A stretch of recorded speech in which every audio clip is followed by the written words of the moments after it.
This is music, and this is early Danish rap music, but it's not hip hop.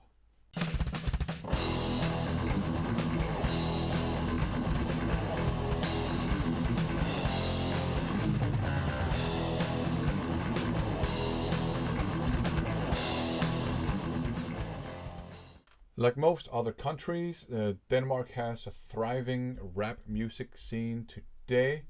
But one thing that's interesting is that a lot of the people that laid the foundations for modern Danish hip hop were actually not hip hop musicians themselves. Some of them were even people making fun of rap music.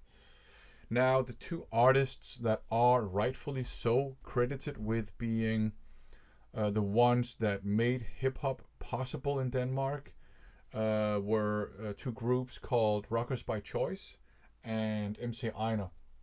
But before them, you had some people doing songs where they would rap, but they would not be hip hop artists, and the music wasn't really hip hop either. And some of them even kind of made fun of hip hop. So I have 5 releases to show you featuring some of these songs. So up first, we have this one here, Shubidua T, the 10th album by Shubidua. Shubidua were a Danish pop rock song, and their lyrics were typically very lighthearted. They did a couple, actually quite a lot, of Weird Al Yankovic style covers, where they just wrote their own funny lyrics. They also have a lot of original material. And on this album here, there's a song called Rap. Rap is the Danish word for rap music. It's also the sound that a duck makes, and it's also an adjective used with reference to somebody who is quite witty. So already in the song title, you have lots of wordplay going on. It's an 80s pop rock song, and it's a good one, I have to say. But it's 80s pop rock. It's not hip hop. But the singer raps. He delivers the lyrics in a rapping style, and it's okay. He does an okay job of it. Remember, this was kind of like uncharted territory back in the early and mid 80s, like rapping in Danish. So he does an okay job of it. Lyrically, it's a critique of glossy gossip magazines and people's obsessions with celebrities.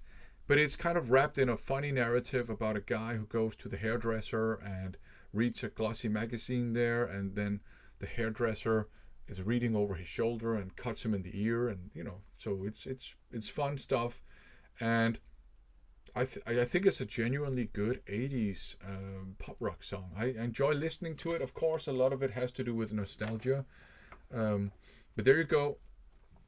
Up next, TV2, Popmusikerens Vise. So TV2 they're still active. They are a Danish pop rock band. They have a quite minimalistic style. Originally, they were a prog rock band, and they were known as Taurus. But then they decided to retool their band into a more minimalistic style, and then they became Taurus version 2, TV2. Now, their singer, Steffen Brandt, is known to be a genius of a lyricist. And this song, Popmusikerens Vise, I think it's a critique of the pop star lifestyle, basically. So it's an 80s pop rock song too. It's not a hip hop song, but Steffen Brandt decided to try his hand at rapping, and he actually does a pretty damn good job of it. He's not an MC, but he's a pretty good rapper on here. I don't know, maybe a lot of fans of modern hip hop will disagree with me, but I think he does a pretty good job of it. It's not a hip hop song, but he does rap, and it's from the album Beat, which was very popular. So this did, cause rap to be heard in a lot of homes back then. Now things are going to get a little bit bizarre. Rap Nu by Gunnar Nu. So The MC here is Gunnar Nu Hansen. This guy, yeah, that's what an MC looked like back in 1984. He wasn't an MC. He wasn't even a musician. He was a sports commentator, and this is from 1984, and this was the European Cup in France back in 1984. Denmark had qualified, and to celebrate that, somebody decided to make a rap song, and they decided to have the most popular sports commentator do the vocals, and it's an 80s pop song with kind of an early 80s hip hop drum beat, but apart from that, it's an 80s pop song. It's very cheesy, and Gunnar Nu does his best to deliver the lyrics in a rapping style, and it sounds more like something, very stilted, but it's good fun. I like listening to this, but probably mostly because of the nostalgic value. There is a video on YouTube of, I think it's playback, but of it being performed in an evening talk show, and even if you don't understand the language, do check it out. It's so cringy, it's so cheesy, and it's just fantastic. Now things are getting even more bizarre. Per Pallesen, Fodermester Rap. Yeah, this is a rap song. Per Pallesen was an actor, a comedian. He's still alive, I think. I don't want to kill him off if he's not dead. I think he's still alive. Anyways, Fodermester Rap. So Fodermester translates directly into feed master. I don't know if that is actually the title of that job in English, but it's a guy who works, typically a guy, somebody who works on a farm, and their job is to feed all the animals. So yeah, here you have a rap song about somebody who holds that job, and it tells a story about him going to a local ball and trying to impress a woman with his dancing skills. Musically, it's actually a bit closer to what hip-hop music sounded like back then, but it's still more of a pop song.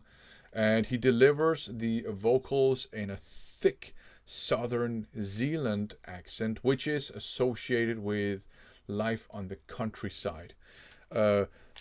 That and the Jutland accents are associated with life on the countryside. And he even does make a cheeky reference to people from Jutland, calling them his colleagues from Jutland. So it's a good, fun song. The chorus is like kind of a countryside waltz song. But yeah, it's a good, fun song. And this is obviously a parody on rap music. It made fun of rap music, but in doing so, it also helped create Danish rap music. And the last one is by the guy who actually did write Fodermester Rap, or Fodermester Rap, Michael Brenner. This one is called Rap-Sodi, and this says the first Danish language rap song. So according to legend, this is, and it's probably true, the very first rap song in Danish.